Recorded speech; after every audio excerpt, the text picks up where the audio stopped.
तेल और पेट्रोलियम के खोज से पहले लोग ऊर्जा के लिए बहुत कम स्रोतों पर निर्भर रहते थे।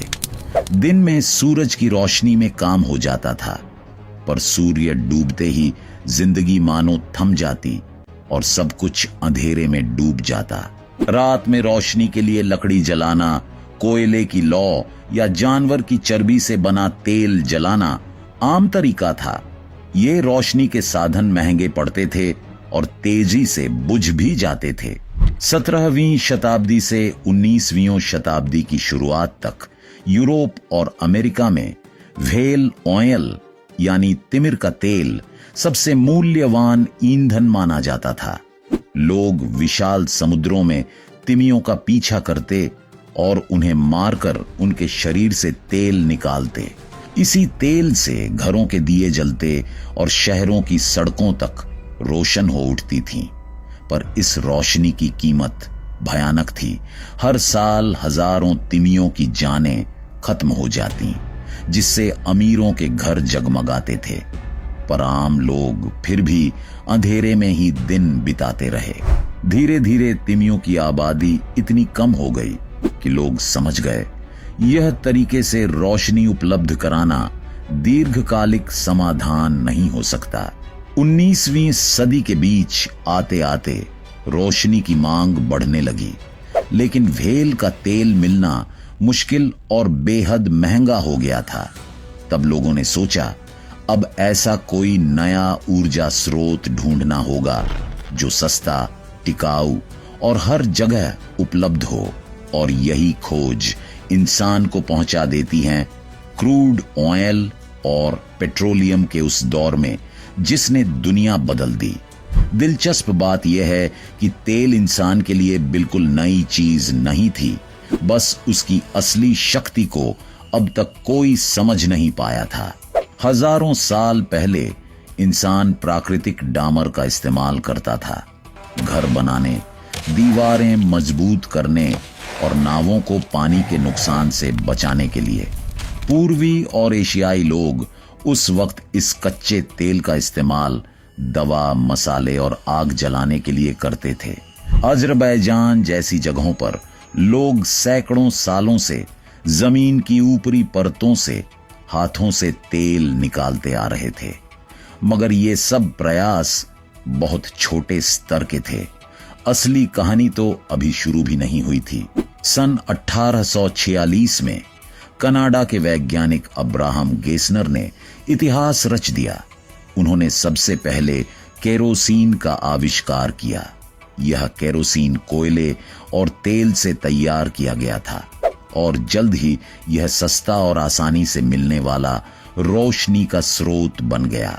इस खोज ने इंसानों को पहली बार व्हेल ऑयल पर पूरी तरह निर्भर रहने से आजादी दिलाई। लेकिन असली क्रांति आई 1859 में, जब अमेरिका के पेंसिल्वेनिया में दुनिया का पहला सफल ऑयल वेल ड्रिल किया गया। इससे पहले लोग जमीन पर अपने आप निकलने वाले तेल को इकट्ठा करते थे, लेकिन पहली बार मशीनों के जरिए धरती के भीतर से तेल निकालना संभव हुआ।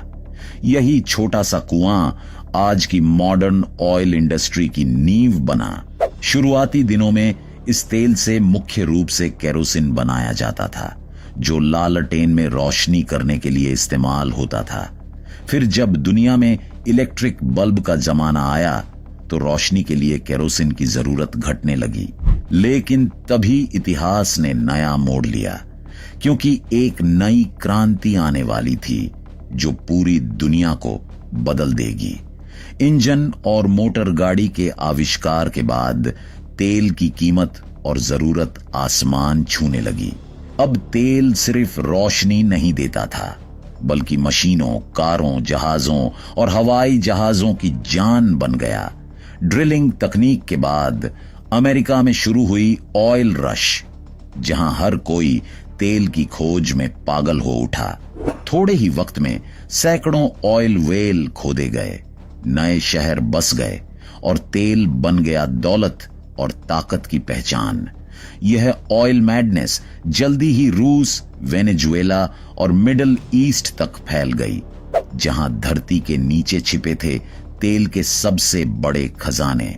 20वीं सदी की शुरुआत में तेल सिर्फ ऊर्जा का जरिया नहीं रहा, बल्कि पूरी आधुनिक सभ्यता की लाइफलाइन बन गया। लेकिन इसके साथ एक बड़ी भ्रांति भी फैल गई, और मुमकिन है कि आप भी उसे सच मान बैठे हों। आज भी बहुत से लोग यह मानते हैं कि पेट्रोलियम डायनासोर के शरीर से बना है, लेकिन असल में यह बात बिल्कुल गलत है। वास्तव में तेल का निर्माण हुआ है बहुत छोटे समुद्री जीवों से, जैसे शैवाल और प्लैंकटन। जब ये सूक्ष्म जीव मर गए तो उनके शरीर समुद्र की गहराई में जाकर मिट्टी और गाद की परतों के नीचे लाखों सालों तक दबे रहे। लाखों सालों की गर्मी और दबाव के कारण ये जैविक अवशेष धीरे धीरे पेट्रोलियम में बदल गए। और चौंकाने वाली बात यह है कि यह प्रक्रिया डायनासोर के जन्म से भी बहुत पहले, करीब 25 से 36 करोड़ साल पहले हुई थी। लेकिन असली सवाल यह है, डायनासोर से तेल वाली यह धारणा आखिर लोगों के दिमाग में आई कैसे? 1930 के दशक में अमेरिका की सिंक्लेयर ऑयल नाम की एक कंपनी ने अपने तेल के ड्रम और विज्ञापनों में डायनासोर की तस्वीरें इस्तेमाल करनी शुरू की। डायनासोर की यह छवि और थीम इतनी मशहूर हो गई कि 1932 में कंपनी ने उसे अपना आधिकारिक लोगो बना लिया।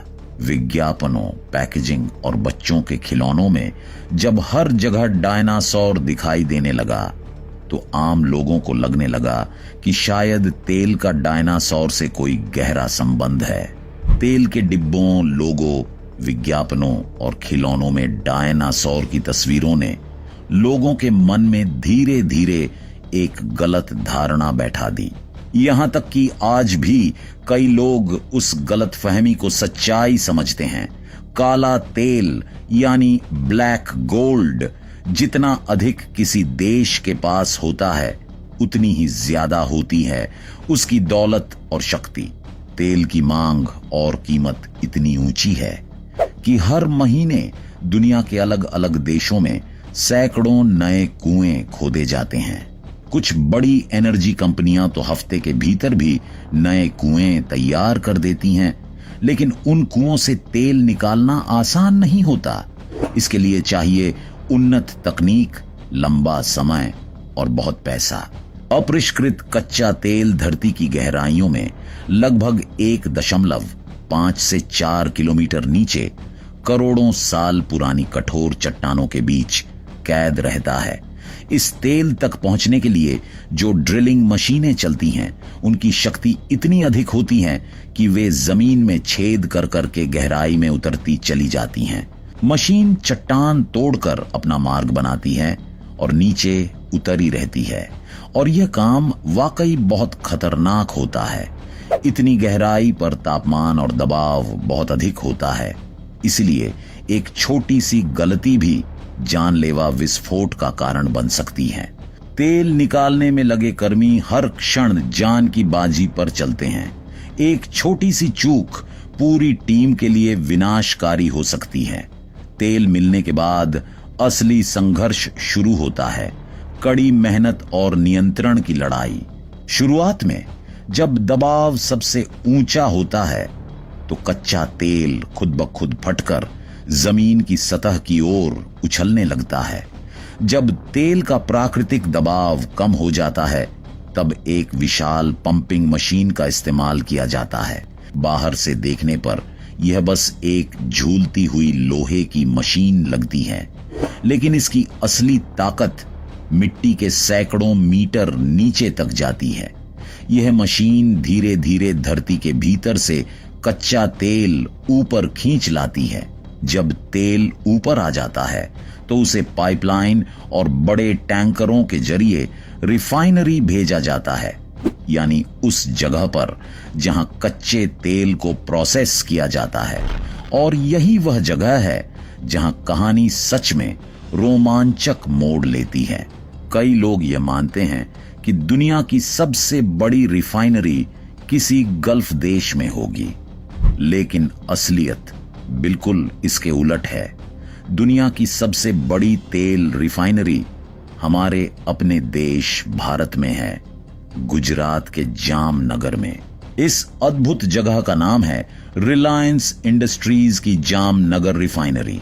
अगर एक लाइन में कहें तो हर दिन यहां 1.2 मिलियन बैरल से भी ज्यादा कच्चा तेल प्रोसेस किया जाता है।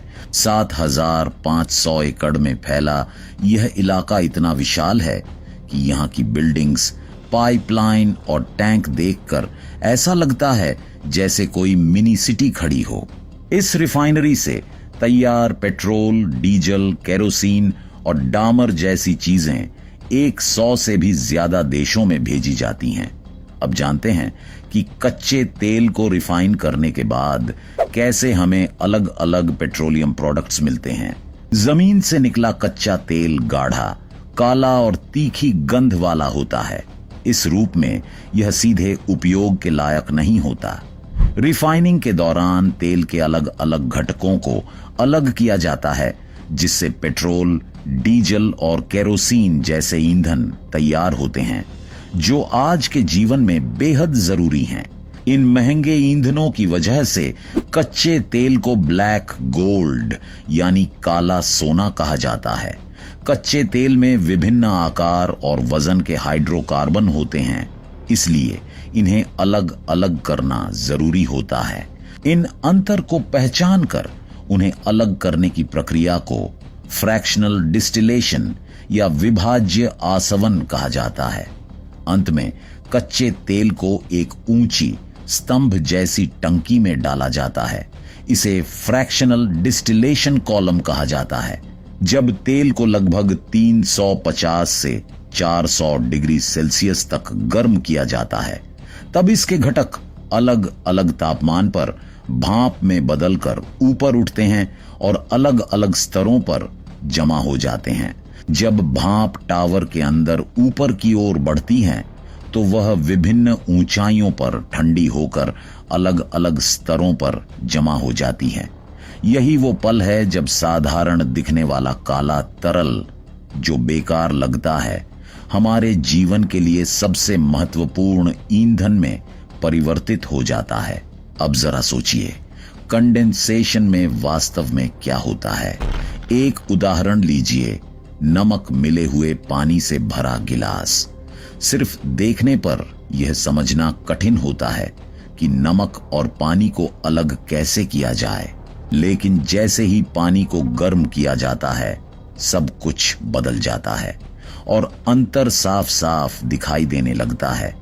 पानी का उबाल बिंदु 100 डिग्री सेल्सियस होता है, जबकि नमक के लिए यह तापमान उससे कहीं ज्यादा होता है। इसलिए सबसे पहले पानी भाप में बदलकर ऊपर उठ जाता है, जबकि नमक नीचे रह जाता है।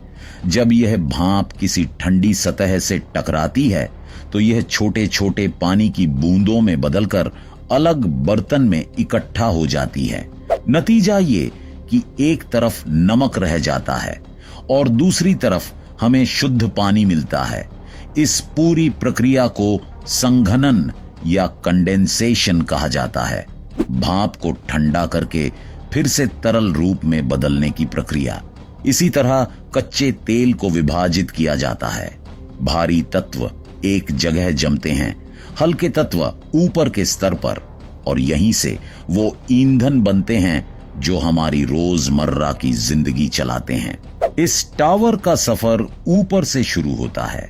सबसे ऊपर जमा होता है एलपीजी, यानी वही गैस जो हम रसोई में इस्तेमाल करते हैं। उसके ठीक नीचे पेट्रोल जमा होता है, जिसे हम कार और बाइक चलाने के लिए उपयोग करते हैं। अगले स्तर पर नेफ्था मिलता है, जो प्लास्टिक, केमिकल और दवाइयों बनाने का मुख्य कच्चा माल है। और नीचे केरोसिन और एटीएफ होते हैं, जो विमान टरबाइन ईंधन के रूप में उपयोग होते हैं। उससे और नीचे डीजल है, जो भारी वाहनों जैसे ट्रक, बस और ट्रेन आदि चलाते हैं। और भी नीचे ल्यूब्रिकेटिंग तेल होता है, मोटा तेल जो इंजन के हिस्सों को चिकना रखता है। फिर नीचे फ्यूल ऑयल आता है, जो बड़े फैक्ट्री और जहाजों में बर्न किया जाता है। सबसे निचले स्तर पर असफाल्ट डामर मिलता है, सड़क बनाने की काली परत। पर यह सब खत्म नहीं है। रिफाइनिंग में सल्फर और हाइड्रोजन जैसे पार्श्व उत्पाद भी बनते हैं। और हां, जो पेट्रोलियम जेली आप स्किन केयर या लैंप में देखते हैं, वह भी कच्चे तेल का ही हिस्सा है। एक बैरल 159 लीटर कच्चे तेल को रिफाइन करने पर पेट्रोलियम उत्पादों की एक पूरी श्रृंखला बनती है। अनुमान के तौर पर लगभग 72 litre petrol, 34 litre diesel, 14 litre kerosene, शेष भाग लुब्रिकेंट, डामर, प्लास्टिक और विभिन्न रसायनों में परिवर्तित हो जाता है। पेट्रोल बनने के बाद यह लंबी भूमिगत पाइपलाइन से टर्मिनल तक पहुंचता है। फिर वहां से ट्रक या टैंकर में भरकर आपके नजदीकी पेट्रोल पंप तक पहुंचाया जाता है। रिफाइनरी से विशाल टैंकरों में पेट्रोल भरकर देश के अलग अलग पेट्रोल पंपों तक भेजा जाता है। लेकिन टैंकरों में पेट्रोल भरना उतना सरल काम नहीं है जितना आपके वाहन में पेट्रोल भरना होता है, क्योंकि अगर यहां थोड़ी सी भी आग की चिंगारी गिर जाए तो पल भर में भयंकर विस्फोट हो सकता है। इसी वजह से सुरक्षा के तौर पर हर पेट्रोल टैंकर को सबसे पहले ग्राउंडिंग केबल से जोड़ा जाता है, जिससे उसमें जमा हुई स्थैतिक बिजली पूरी तरह से खत्म हो जाती है। इसके बाद विशेष सेंसर और पाइप्स की मदद से पेट्रोल के वाष्पों को वापस इकट्ठा किया जाता है, ताकि वह हवा में मिलकर किसी तरह का विस्फोट या आग का खतरा न बनाए। इन सभी सुरक्षा उपायों के पूरा होने के बाद रोजाना लाखों लीटर पेट्रोल सुरक्षित रूप से देश के विभिन्न पेट्रोल पंपों तक पहुंचाया जाता है। दोस्तों, अगर आपने यहां तक वीडियो देखा है तो यकीनन यह वीडियो आपको अच्छी लगी होगी। तो अब पास में दिख रही वीडियो पर क्लिक करें और उसे भी जरूर देखें। एक लाइक देना मत भूलिए और चैनल को जरूर सब्सक्राइब कर लें। चलिए मिलते हैं अगली वीडियो में कुछ नया, दिलचस्प और जानकारी भरा लेकर।